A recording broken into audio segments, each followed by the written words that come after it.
Ito pala kuya, problema dito sa bubong mo. Ito binuksan namin. Yan ang opisina mo. Itong pinutol ko na to kasi dito siya galing yung tubig.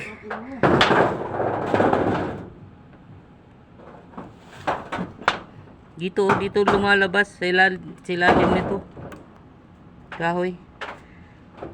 Pag tignan mo naman siya dito, tignan mo siya dito sa alulod mo, dito naman ang galing ang tubig. Ibig sabihin iurong lang to siya dito, ilapit lang to siya. So, tulad nito, nandito na kasi malapit siya. Kasi pumabalik yung tubig doon. Kasi yung iba tanggal na. Yan, tulad ito, mga tanggal na. Ito.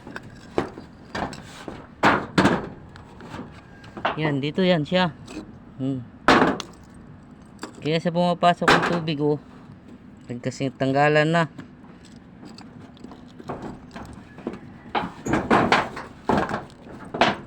Yan, oh. Yan mga yan. Marami din ako nakuha dito, eh. Yung paglinis ko. Nilinis ko ito. Eh ngayon, yan. Oh. Lagyan natin yung yero mo. Ayan, oh. Magkalapit lang sila.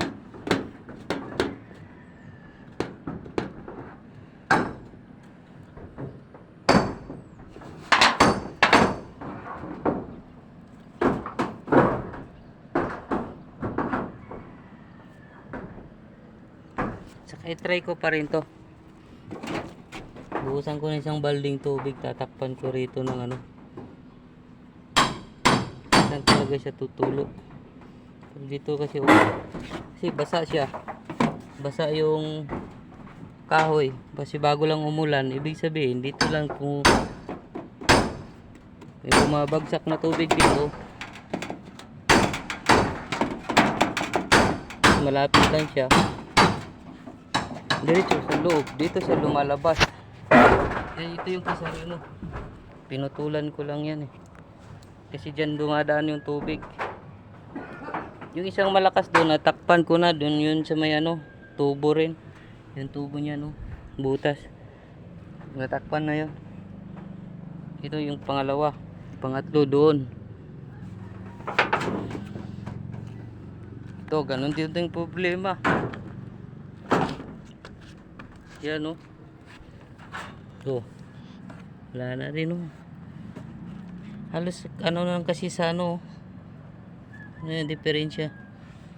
Pag malakas ang tubig, overflow talaga siya. Yeah. Sa lawak naman ito. Tapos yun pang PVC mo nga galing sa taas, third floor, ganyan, oh. Oh, naglag na siya, oh. Yun. Yung tubig noon pupunta na dito lahat sa ano mo. Lalo nang nag-overflow.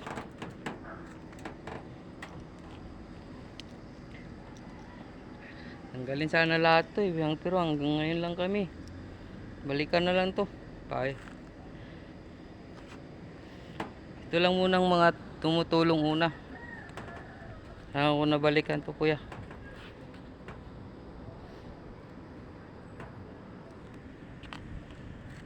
Ayan, oh. Yan, pag malaglag na yung ano mo, tubo, dito na aagos ang tubig lahat, oh. Papunta na sa lulod mo. Sobra na ang tubig. Mag-overflow na ngayon.